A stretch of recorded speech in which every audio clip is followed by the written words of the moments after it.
Ma'am, nangangopya po si Scarlett sa akin, no? Apakasinungaling mo, Samantha. May nangangopya pala dito? Bagsak ka na sa akin, Scarlett.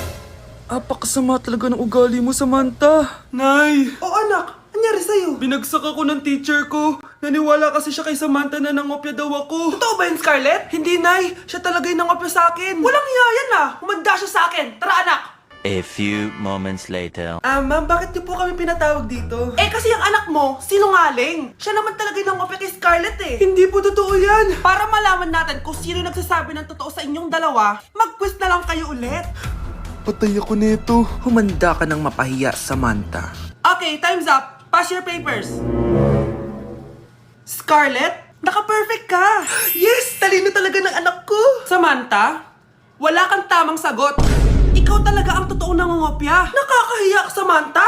Humanda ka sa akin sa bahay. Tara! Huwag po, Nay!